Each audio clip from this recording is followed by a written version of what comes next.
러시아가 고전하고 있는데 계획을 앞당긴다? 밀어야지. 그렇잖아요. 발트 삼국 폴란드까지 침공 계획은 군사적으로 비현실적이고 핵전쟁을 하지 않으면 전면전을 해서 다 부기는 힘들죠. 국민들이 데모하고 난립니다. 전시 경제가 지속 가능하지는 않습니다. 전쟁이 끝나고 나면은 제조정한테 큰 문제를 겪죠. 우리가 이제 폴란드 때문에 방위 상황이 살아나기도 하고 했는데 1,500대 정도로 하겠다는 거거든요. K9 자주포를 672문을 계약했어요. FA-50 경전투기도 48대를 엄청나게 많은 겁니다. 이게 앞으로 이제 보람에도 할지 모르죠.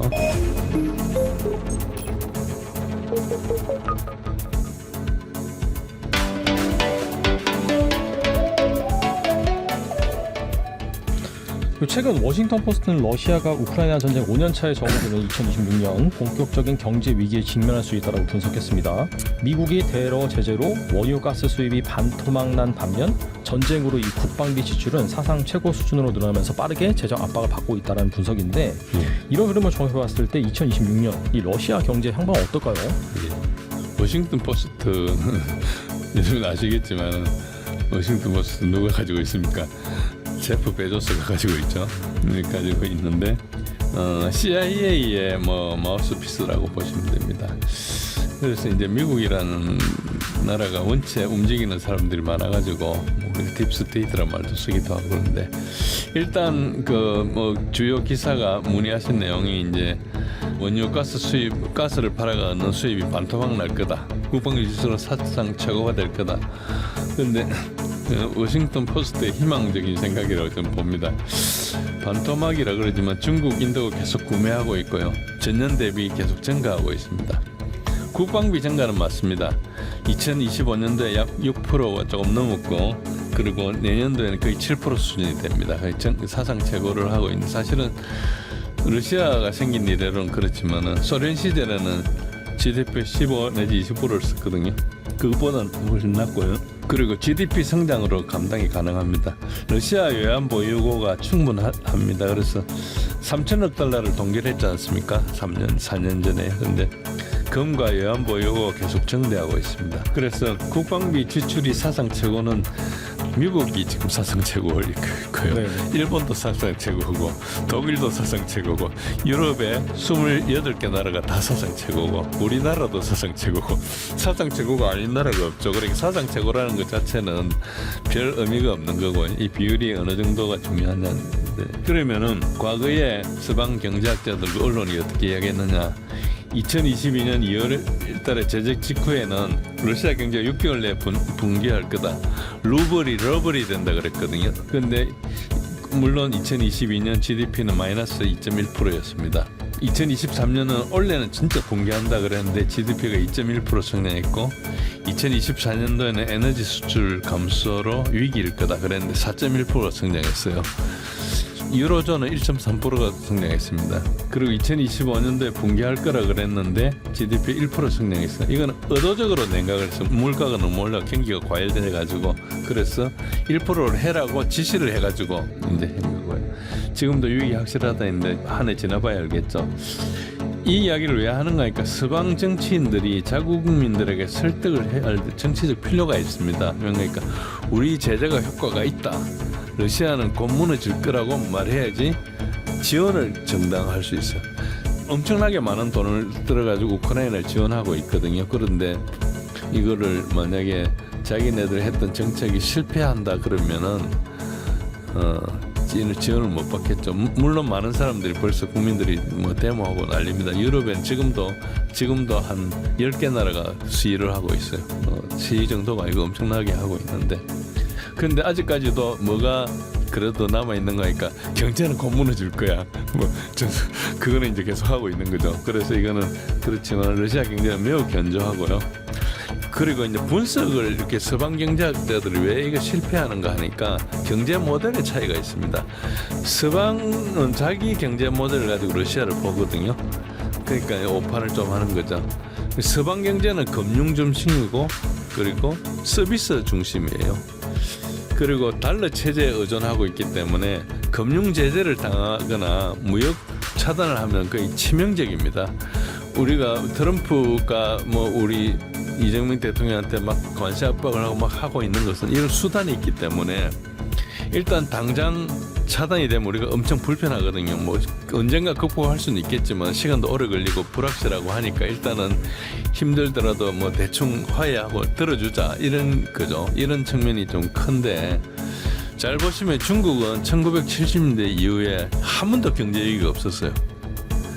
이게 뭐 온갖 파동이 나왔지 않습니까? 블랙만데이도 있었고 뭐 닷컴 버블도 있었고, 그다음에 2008년도 금융위기도 있었고 뭐 팬데믹도 있었고 다 있었는데 그 금융위기를 겪지 않았어요. 그러니까 금융이 중심이 아닌 경제인 거죠.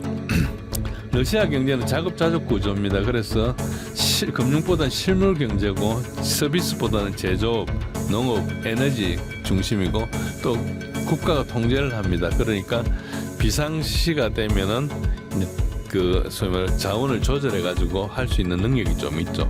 이제 서방은 개인이 많이 가지고 있기 때문에 통제가 상당히 제한되는 데 비해서 국가 통제력이 좀 많다는 거죠. 이게 좋다는 게 아니고요. 특성이 그렇다는 겁니다. 그리고 이제 자원이 많다 보니까 에너지나 식량이나 비료, 금속 등 기본적인 자원을 모두 자체 생산하는 거예요. 그러니까 제재로 서방의 사치품은 못 들어오죠. 구찌, 핸드백 이런 건 못 들어오는데, 그런데 그걸 제외하고 일상생활은 모든 걸 씁니다. 뭐 그러니까 대부분 확보하고 있고, 그리고 중국, 인도 특히 그리고 중앙아시아하고 무역을 해가지고 공산품도 수입하고 있고, 심지어는 우리나라가 못 들어가는 것을 병행 수입으로 이렇게 들어가기도 하고 있거든요. 그러니까 어쨌든 러시아 경제가 자급자족 구조고, 일단 더 중요한 것은 러시아가 전시 경제 체제로 성공적으로 전환했어요.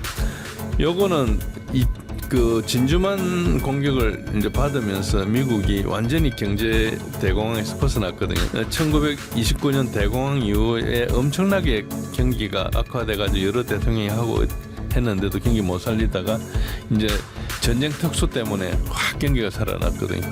그리고 전쟁 끝나고 나서 미국이 세계 최대 경제 대국이 됐지 않습니까? 그러니까 전시 경제는 일시적으로 효과가 있는 거예요. 물론 소련도 1941년 독소전을 하면서부터 45년까지 생산 엄청 증대했죠. 그런 게 있습니다. 그리고 군수 산업을 확대해서 관련 산업이 활성화되죠. 군수 산업은 파급 효과가 크진 않아요. 월급 저는 죽는 정도인데 그래도 활성화돼가지고 러시아가 지금 실업률이 역사적으로 최저치 뭐 2.4%라서 인력이 모자라가지고 그렇죠. 완전 고용입니다. 그리고 수입 대체도 서방 제재 외국 기업을 국내 기업으로 대체했습니다. 자동차가 대표적이고 지금 러시아에는 러시아 자동차와 중국 자동차만 팔리고 있거든요. 물론 병행 수입으로 다른 차들이 오고 있는데 대부분 이제 큰 덩치는 그렇고, 이런 자동차 시장에 러시아 자동차가 끼어들지를 못했어요. 그러니까 이게 전문화돼 있지 않았거든요. 우리나라는 우리나라 사람이 자동차 만든 게 전 세계 시장에서 만들잖아요. 그런데 러시아는 일단 디자인에서도 밀리고 노하우에서도 밀리니까 명함을 못 내밀다가 이제 아무것도 없으니까 이게 들어오는 거예요. 중국 차하고만 경쟁하는 그런 거죠. 그리고 이제 민항기 하나를 인정해가지고 지금 완전 100% 자국 러시아산 부품으로 한 이제 민항기가 날아다니고 있어요. 그러니까 이제 이게 한 4년 동안 굉장히 크게 수입 대체를 한 거죠. 수입 대체가 경제적으로 효과가 있지는 않습니다. 더 좋은 걸 다른 사람이 더 좋은데 이제 안보 위기가 있거나 할 때는 이게 이제 하나의 버팀목이 되죠. 효율성은 없어도 일단 자기네들이 크게 다치지 않고 있다는 것이고, 그리고 에너지 수출은 1일 800만 배럴의 원유를 수출하고 이것만 해도 연간 2천억 달러를 수입을 하고 있습니다. 그러나 이 전시 경제가 지속 가능하지는 않습니다. 언젠가는 전쟁이 끝나고 나면은 제조정하는데 큰 문제를 겪죠. 그렇지만 그건 전쟁 종료 이후의 문제이고 전쟁하는 동안에는 이제 관계가 없다. 그리고 가장 중요한 게 중국 변수인데, 중국이 이제 러시아의 전략적 동반자거든요. 이번 7월 달에 왕이가 EU의 카야 칼라스한테 뭐라 얘기했는 거니까 중국은 러시아의 패배를 용인할 수 없다 그랬어요. 이게 그동안에 전쟁 나고서도 중국은 계속 중립을 지켰거든요. 물론 민간 제품만 팔고 군수 제품만 안 팔고 했죠. 뭐 그런데 중립을 지켰는데 러시아 지원을 탈피를 했고 러시아는 최근에 뭐라 했는가 푸틴이 한 말입니다. 대만에서 분쟁이 발생하면 러시아가 중국을 지원하겠다 그랬어요. 그러니까 거의 안보 동맹 비슷하게 돼가는 거죠. 이게 말만 해서 뭐 이게 실제로 이루어질지는 두고 봐야 되는 거지만 이것은 러시아와 중국을 분리하려고 했던 서방 외교가 지금 큰 실패를 보고 있는 사례라고 볼 수 있습니다. 그래서 이 핵심적인 사항이기 때문에 결코 뭐 이 경제가 붕괴된다는 이런 일은 있을 수 없고 이 주요 거시 지표들도 보면은 2025년 올해 1% 정도 성장을 하고 있고 과거 3년간 누적 성장률이 9.7%고 유로존의 3배 정도 됩니다. 중앙은행 외환보유고가 7,415억 달러입니다. 이게 전쟁 전에는 6,300억 달러거든요. 3,000억 달러 빼고도 지금 1,100억 달러가 증가한 거예요. 그러니까 그리고 연방 적자가 2.6%인데 내년은 1.6% 될 거고 요 세금을 좀 올린다 그럽니다. 그리고 향후 3년간 1.5%로 하락할 거다. 국가 채무 비율이 17.7%입니다. 향후 3년간 20% 미만을 유지할 거다 이렇게 하는데 이게 서방하고 비교하면 엄청나게 좋은 숫자죠. 그리고 인플레이션도 2024년도에 9.5%였고 2025년 2월에 9.7%였는데 2025년 말 지금이죠. 지금은 5.7에서 5.8%로 되고 있고 기준금리가 21%입니다. 인플레 작비해서 경기가 막 죽더라도 막 올리는 거예요. 그랬는데 지금 이게 12월 회의에서 20%로 인하해서 인플레가 잡히기 때문에 계속 이제 이거를 2026년도에 15%, 6% 쪽으로 낮출 계획이라고 하고 있습니다. 경제 전망은 그렇습니다. 대략 GDP는 0.5에서 1.5%로 보고 있는데 1% 이상으로 전망하는 데가 한 4군데 정도 되고요. 1% 이하로 보는 데가 2군데 정도 되고 그렇습니다. 그래서 실질 금리가 뭐 한 9% 정도 되고 인플레 목표가 상당히 한 4, 5% 수준으로 좀 떨어진다. 그리고 기준금리는 16% 정도로 목표로 하고 있고 재정 상황을 보시면은 GDP의 이제 18.7%가 연방 재정에 지출을 하는데 우리나라가 37% 수준이고 서방의 주요 국가들에서 40%를 넘습니다. 그러니까 연방 재정 지출이 그렇게 높지 않은 거죠. 그렇고 재정 적자도 GDP의 1.6%, 2.6%인데 주요국들은 다 7% 이상 되고 미국은 엄청납니다. 거의 10% 훨씬 넘습니다. 국방비가 이제 GDP의 7% 정도 되는데 요것들은 이제 부가가치세를 좀 인상해가지고 이제 재정 적자를 해결하려고 그러는데 내년에는 큰 문제가 없는데 진짜 위험은 전쟁 끝나고 위험이 있다. 그렇게 보시면 되고요. 그리고 이제 이 전시 경제의 한계는 뭔가 하면은 군수 생산은 잘 지속할 수 있습니다. 근데 문제는 뭔가니까 10년씩 할 수는 없어요. 외부를 차단하다 보면 외부의 이노베이션을 흡수를 못 하거든요. 자기들이 다 해야 되는 거예요. 그게 이제 기술 격차도 있고 인구 문제다. 전쟁 오래 하다 보면 인구가 감소되는 거고 그리고 장기 성장 잠재력이 훼손되고 그렇죠. 러시아는 지금 외국에 이민 받으려고 엄청 노력하고 있어요. 이런 것들 때문에 그렇게 하고 있다. 그런데 전체적으로 뭐 아직까지는 러시아가 큰 문제가 없고 오히려 유럽이 위험하고 민간부 유럽은 지금 전쟁 준비한다고 계속 이제 군비에 돈을 쓰고 있기 때문에 이제 군수 부분이 활성화되고 민간 부분이 위축되고 있고 유로 본드가 이제 금리 문제가 발생하고 있죠. 그래서 독일 금리 표시인데 이거 보시면은 15년물, 10년물 이렇게 보시면은 최근에 한 달 사이에 엄청나게 오르고 있죠. 그래서 2026년도는 국제 시장이 붕괴될 거다. 세 군데가 유럽이나 영국이나 일본이 그렇게 아마 일본도 굉장히 위험할 해가 될 거다 이렇게 보십니다. 미국도 정보 당국에 따르면 러시아는 우크라이나를 넘어 발트 3국 폴란드 일부까지 장악할 계획이라고 합니다. 이와 관련해서 러시아 국경 경비대가 에스토니아 국경을 넘기도 하고 튀르키예에선 러시아 드론이 계속 날아다니는 그런 사건이 벌어지고 있는데 우크라이나 군사정보국장은 러시아가 당초 2030년까지 유럽을 침공하려 했지만은 그 시기를 앞당겨서 2027년으로 수정했다라고 밝혔습니다. 어떻게 보시나요, 이거는? 예, 이건 정보 작전으로 봐야죠. 그러니까 발트 3국 폴란드까지 침공 계획은 군사적으로는 비현실적이고 이건 정치적인 목적으로 한다. 그래서 러시아가 우크라이나를 넘어서 발트 3국 일부까지 장악할 계획이고 폴란드 일부도 표적이다 이거지 않습니까? 그리고 당초 2030년도에 침공할 건데 그걸 3년 앞당겼다 이거죠. 그런데 이게 군사적으로 실현될 가능성은 우선 거의 제로다. 그러니까 지금 현재 한 50만에서 70만 정도의 우크라이나전에 러시아가 투입하고 있습니다. 그래서 이제 우크라이나 동부에 한 20% 좀 넘는 20%에서 21% 사이를 통제하고 있는데 발트 3국과 폴란드 침공에 얼마나 많은 병력이 필요하겠는지 생각해 보면은 발트 3국과 폴란드 면적을 합쳐 보니까 우크라이나의 거의 한 80% 넘습니다. 그 뭐 비슷한 크기라 봅시다. 그런데 역사적으로 점령 작전은 인구 1000명당 20명이 필요해요.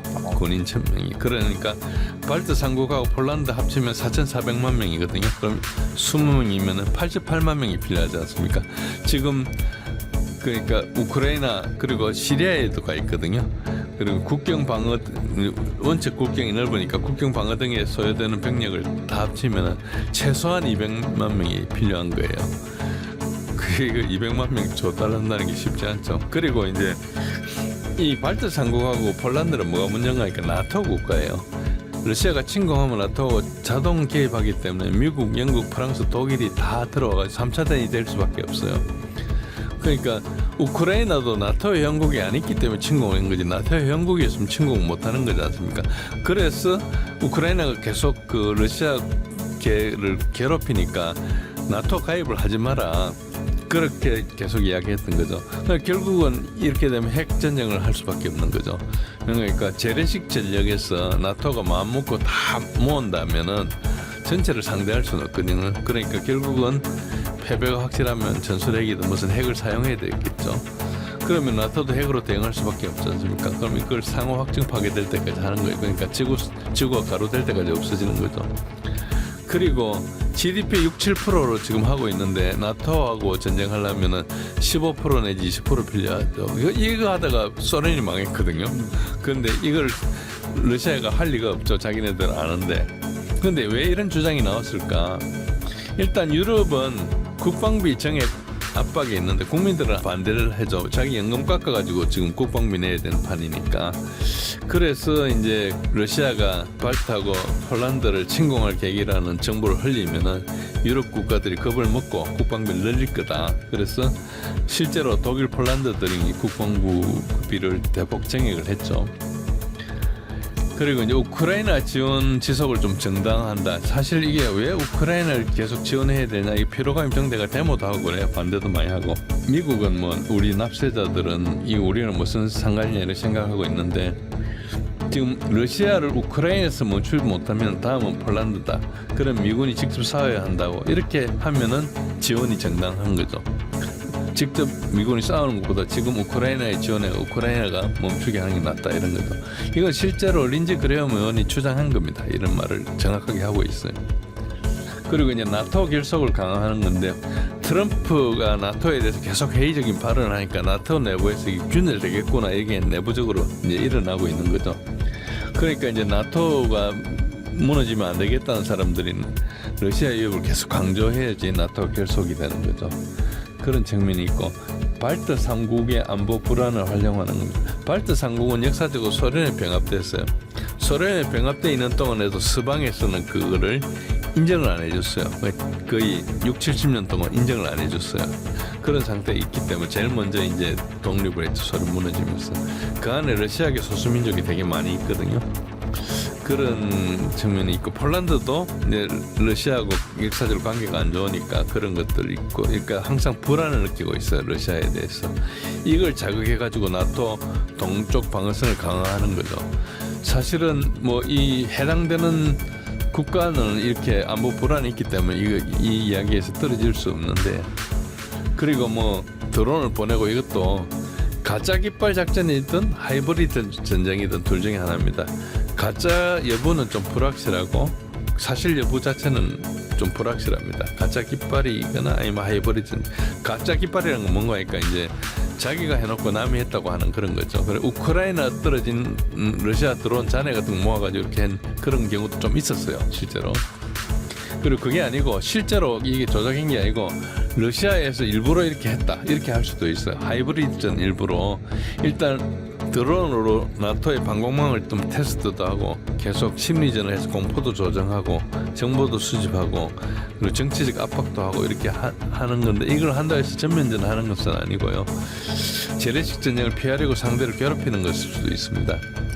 냉전 시기에도 소련은 나토 영공을 자주 이제 정찰기를 보내고 했거든요. 잠수함으로 영해 침범도 하고. 그래서 실제로 침공한 건 한 번도 없었어요. 그리고 이제 마지막으로 2027년도로 앞당겼다는 주장, 이건 우크라이나 군사 정보국장이 한 말인데 이건 논리적으로 좀 모순이 됩니다. 만약에 2030년도에 나토를 침공할 계획이었다면 왜 2022년도에 우크라이나를 침공했느냐? 우크라이나를 먼저 정리하고 나토를 공격하는 게 논리적인데 지금 우크라이나에서는 자기는 말로 러시아가 고전하고 있는데 고전하고 있는 상황에서 계획을 앞당긴다? 밀어야지. 그렇잖아요. 지금 우크라이나가 우후죽순으로 넘어가가지고 금방 뭐 한 예를 들어 2022년도 해가지고 뭐 거의 1년 만에 우크라이나가 넘어갔다. 그러면 이 말들이 다들 맞든 안 맞든 겁을 먹을 거 아닙니까? 근데 지금 자기네들은 러시아를 막 비웃고 있어요. 땅을 그까지밖에 차지 못했니 뭐 형편없다고 그러고 뭐 심지어는 먹을 게 없어가지고 자기 동료들 식인해가 먹는다는 등 뭐 옛날엔 삽 가지고 한다는 등 뭐 별의별 이야기를 다 했는데 그런데 지금 무슨 배짱으로 2030년 계획했다가 2027년 앞당긴다는 거 이게 앞뒤가 안 맞는 말이죠. 그래서 만약에 러시아가 나토 침공 계획을 했다면은 2030년도에 침공했다면은 그 침공하려고 계획을 했다면은 우크라이나 전쟁으로 인해서 그 계획은 무기한 연기됐을 거다. 그러니까 이 말이 좀 안 맞는 거죠. 요 논리는 뭔가 그러니까 도미노 이론하고 똑같습니다. 그러니까 1950, 60년대에 베트남 전쟁을 개입하고 싶은데 미국이 명분이 없으니까 베트남이 공산화되면 라오스, 캄보디아, 태국, 말레이시아가 차례로 공산화된다. 심지어 우리도 그걸 그때 믿었어요. 저는 그 시대에 살아서 아는데. 근데 결과는 75년도에 베트남이 공산화되는데 태국, 말레이시아 아무데도 안 넘어갔거든요. 그러니까 도미노 이론이 안 맞는 거예요. 그러니까 도미노 이론은 그럴듯하지만 맞지 않는 거죠. 우크라이나를 막지 못하면 발트 삼국이 넘어간다는 주장도 거의 비슷한데 결정적인 차이는 우크라이나는 나토도 아니거든요. 그러니까 발트 삼국은 나토니까 나토인가 하고 나토 아닌가 하고 차이가 되게 많죠. 그래서 이제 푸틴은 실제로 이제 나토 확장을 중단해달라는 것이고 우크라이나와 조지아의 나토 가입을 막는 게 목표고 기존 나토 영국 공격을 의도도 없을 뿐 아니라 그걸 문서로 써줄 수도 있다 그랬어요.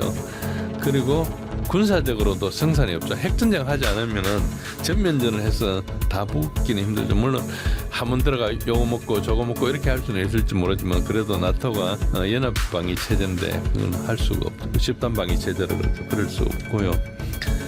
그래서 이제 러시아는 그 나토하고 러시아 사이에 그 중립지대 완충지대를 확보하기 때문에 우크라이나나 벨라루스가 중요한 거고 발트 삼국과 폴란드는 이미 나토 국가지 않습니까? 그래서 그거는 푸틴도 받아들일 수밖에 없고 그 나토 국가에 대해서 뭐라 이야기 안 했어요. 나토 국가는 그 전에 가입을 반대한다 이야기했지만 가입하고 나서는 이야기를 안 했거든요. 심지어는 스웨덴과 핀란드도 이야기를 안 했잖아요. 그래서 이제 우크라이나는 나토 가입은 러시아의 실존적인 문제인데 역사적으로도 나폴레옹과 히틀러가 거기를 통해서 왔거든요. 거기는 평원이라서 들어가기 되게 쉬운 데입니다.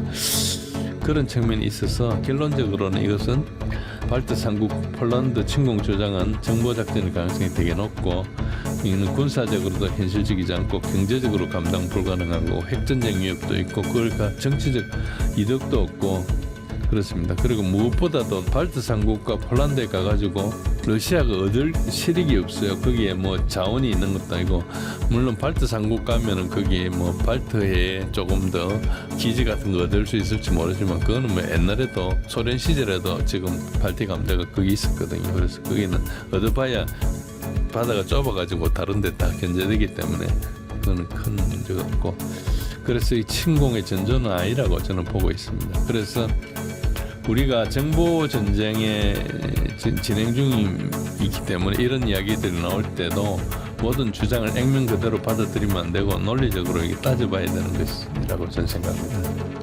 러시아의 위협에 맞서서 폴란드가 이제 군사력을 강화하고 있습니다. 2024년 폴란드 국방비 지출은 GDP 대비 4.48%라고 하는데 유럽 최고 수준이지만은 폴란드 5%까지 늘리겠다라고 하고, 폴란드는 아시다시피 뭐 K2 전차라든지 한국산 무기들 상당히 많이 좀 도입을 했죠.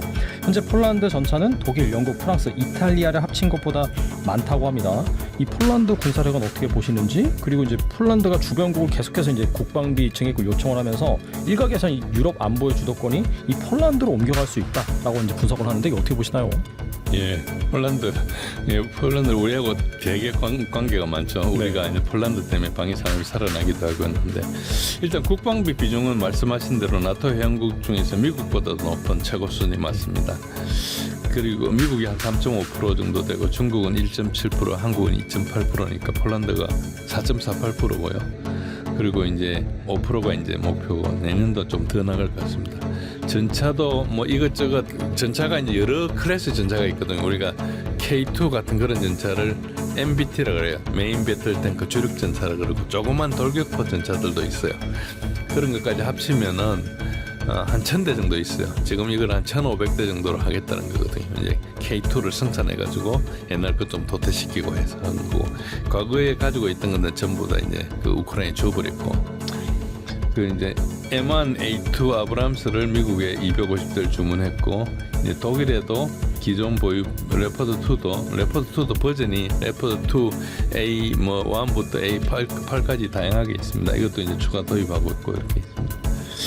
그리고 이제 이런 걸 보면 독일, 영국, 프랑스, 이탈리아보다 많은 건 사실입니다. 그 다 합쳐도 915대인데 어쨌든 지금 1000대니까 많죠. 그런데 이걸 1500대 이상으로 하겠다는 거니까 그렇죠. 지금 그 말고도 우리 K9 자주포를 672문을 계약했어요. FA50 경전투기도 이제 48대를 좀 엄청나게 많은 겁니다. 이게 앞으로 이제 보람에도 할지 모르죠. 그리고 F-35도 32대를 계약해 놓은 상태. 하이마스도 500기계요. 하이마스 500기는 엄청난 겁니다.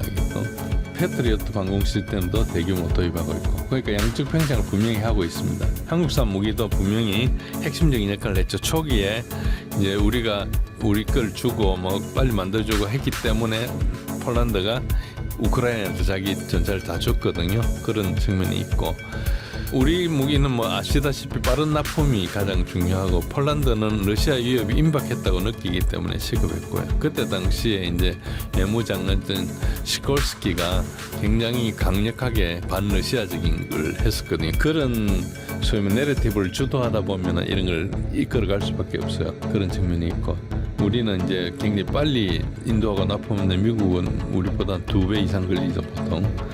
독일은 우리보다 뭐 서너 배 이상 걸립니다. 그거는 생산실을 다 줄여놨기 때문에 확장하는 게 어려운 거죠. 그리고 우리가 기술이 상당히 좋습니다. 우리가 파란 것들이 값만 쌀 뿐만 아니고 기술적으로 굉장히 뛰어나요. 그래서 그런 것들이 현대화된 기술이 있고, 가격 경쟁력도 굉장히 좋고, 그리고 무엇보다 기술 이전이 되게 좋습니다. 폴란드 현지 생산에 합의를 하는데, 우리가 미국 그나 서방 거를 이제 쓰면서 기술 이전 받는 게 되게 어려움을 겪어왔었거든요. 근데 우리는 그걸 해주죠. 그러니까 이제 이게 사실은 우리가 뭐 미국 같은 위치에 있으면 그걸 안 해줘도 무기를 팔 수 있는데, 우리는 좀 이제 지금 아직까지 시장의 메인 플레이어가 아니니까 이런 걸 가지고 이제 소위 말해서 일단 사업을 확장하고, 무기는 한 팔고 나면 30년, 50년 계속 관계가 일어나거든요. 그러니까 이제 그 뒤에서 생기는 것들이 크니까 이제 미래를 보고 이제 소위 말해서 마켓 쉐어를 확대해 나간다 이렇게 보시면 되는데, 이 해당국 입장에서는 뭐가 좋은 거니까 공장을 지으면은 일자리도 만들고 기술도 습득하지 않습니까? 그것보다 진짜 좋은 것은 장비를 유지하다 보면 그걸 정비를 해야 되고 운영을 해야 되는데, 이거를 자기 손으로 할 수 있는 거죠. 그럼 이게 굉장히 단축도 되고 문제를 많이 해결하고 굉장히 많이 배웁니다. 그래서 이게 굉장히 사실은 엄청나게 좋은 거예요. 우리가 이걸 쉽게 해주는, 좀 우리가 보면 좀 아까울 정도로 이렇게 해주는데, 물론 그거 하면서도 중요한 것들을 우리한테 부품들 사가고 해야 되기 때문에 그런 이익이 있기 때문에 그렇습니다. 그래서 우리가 굉장히 중요한 걸 하는데, 이제 핵심적인 질문은 양적인 걸 하고 있는데 이게 질적으로는 어떠냐. 그러니까 최신 장비도 있죠. 그리고 나토 환승도 되고, 그리고 실전 경험도 좀 있고, 폴란드가 나토로서 아프간이나 이라크에 파병을 했거든요. 그리고 러시아에 대한 위협이 높고 러시아하고 라이벌 관계이기 때문에 동기부여도 되고 훈련 강도도 높고 이런 게 강점이에요. 약점은 뭔가 할까? 일단 여러 나라 무기 체계를 가지고 있기 때문에 정비 보급이 좀 복잡해진다. 이런 게 하나예요. 이건 통합 운영이 좀 어렵고 그래서 보통 이런 거 할 때 개수를 좀 종류를 딱 줄입니다. 그걸 뭐 계열화하기도 하고 통합하기도 하고 이렇게 하는데 그런 게 있고요. 그리고 병력이 부족한 현역이 지금 15만 명입니다. 15만 명이고 전차는 많은데 예를 들어서 아직까지 예비군 동원도 실제로 책에는 있지만 동원해보지를 않았고요. 그리고 실전 경험이 대규모 기갑전 경험이 없죠. 소규모 파병만 했기 때문에 그런 게 있는데 특히 이제 병력 대비 장비가 과다한 문제가 있습니다. 전차 1,500대를 운영하려면은 최소한 15,000명의 전차병이 필요해요. 최소한 10명, 대당 10대가 필요하거든요. 여기에 이제 정비, 보급, 지원 인력까지 하면 한 6만 명 이상 필요합니다. 그러니까 이게 전차가 운전해가 가는 게 아니고 밑에 막 계속 따라다니면서 갈아줘야 되거든요. 토 좀 봐도 막 갈아주고 뭐 안에 사고 나면 엔진 오일도 교환하고 뭐 계속 교환하면서 가야 되는 거죠. 탄약도 주고 이제 여러 가지 그런 것들이 있는데 이런 측면이 있고 그런데 폴란드 군이 15만 명인데 그러면 절반을 전차 부대에 할애하면 해군도 있어야 되고 공군도 있어야 되고 방공도 있어야 되고 포병도 있어야 되고 통신도 있어야 되고 이게 좀 결국은 장비는 있는데 사람이 부족할 거다. 물론 이제 사람 모으는 계획은 하고 있겠죠. 사람 모으는 데는 돈도 들고 하기 때문에 다른 있지만 또 한편으로는 폴란드가 군비 증강하는 데서는 아까 말씀드린 그런 전략적 의도도 좀 있습니다. 그래서 이제 역사적 트라우마가 좀 있어서 여러 번 분할 침공당해가지고 사실 1차 대전 전에는 폴란드 나라가 없었거든요. 1차 대전 이후에 폴란드가 다시 생겼어요. 그런 게 있고 이제 지정학적으로 보면 러시아와 독일 사이에 있는 게 폴란드의 이제 비극 중에 하나죠. 이건 똑같이 발틱 삼국도 그렇습니다. 그래서 요 나라들이 인터마리움이라고 해서 과거 폴란드 루테니아 연방을 재현하겠다 이런 생각을 가지고 인터마리움이라는 것은 발틱해하고 흑해를 연결해서 이제 이 나라들이 하자 이런 그런 측면이 있어요. 이 발틱 나라들하고 폴란드하고는 좀 친한 편입니다. 그런데 또 한편으로 나토가 진짜 도와줄까 이런 의문도 있고 미국이 이제 나토를 냉대하니까 이런 측면도 좀 있는데 아까 말씀하신 가장 중요한 유럽의 안보 주도권이 폴란드로 이동하느냐 그걸 한번 따져보면은 여튼 독일이 쇠퇴하고 있고 프랑스가 한계를 보이고 있고 영국도 고립되어 있고 그러니까 폴란드가 부상하는 측면은 분명히 있어요. 분명히 이제 국방비도 많고 전사도 많고 우크라이나 지원에 선봉도 쓰고 반르의 강경 노선에 있는데 이걸 반대할 근거는 핵무기가 없다는 게 가장 큰 겁니다. 여기 유럽에 있는 앞에 있는 E3라는 세 나라 중에 독일 빼놓고 두 나라는 핵무기가 있지 않습니까? 그러니까 이제 이것보다 폴란드가 더 앞서 나갈 수는 없고 폴란드는 재래식 무기만 가지고 있기 때문에 이제 큰 게임에서 나갈 수는 없다. 그러니까 작은 게임에서는 할 수 있는데 그리고 경제력 격차가 원체 큽니다. 이제 GDP로 보면은 폴란드가 독일의 한 5분의 1도 좀 안 되거든요, GDP가. 그러니까 이제 장기 경쟁에서 상당히 불리하고 그리고 지금 5% 국방비를 쓰고 있잖아요. 이게 장기적으로 절대 유지 불가능합니다. 그리고 인구 감소가 막 지금 3,800인데 계속 감소하는데 징병제를 부활할 수 있느냐 이런 것도 있고 그리고 외교적으로도 유엔 상임이사국도 아닌데 유엔은 이제 프랑스하고 영국 상임이사국이니까 그래서 EU 내에서도 영향력이 제한적이고 글로벌 동맹 네트워크가 약하기 때문에 아마 이거는 안 된다. 그런데 이제 한국한테는 기회가 되죠. 그렇지만 지역 강국으로서는 부상하지만은 한계가 있다 이렇게 저는 봅니다. 네, 또 오랜 시간 동안 또 이 태국, 캄보디아, 이 러우 전쟁 그리고 이제 유럽의 뭐 국방비 증액이라든지 그 이슈까지 짚어주셨습니다. 지금 뭐 얘기 나오고 보니까 95%는 거의 뭐 종전 간다라고 얘기 나와 있는데 또 말씀을 들어보니까 그와 동시에 이 러시아 우크라이나 전황도 상당히 긴박하게 돌아가는 것 같습니다. 그에 따라서 또 추후에 또 이슈가 생기면 모셔가지고 또 대담 나눠보도록 하겠습니다. 네, 지금까지 진재희 교수님 좋은 말씀 감사합니다. 네, 고맙습니다. 네.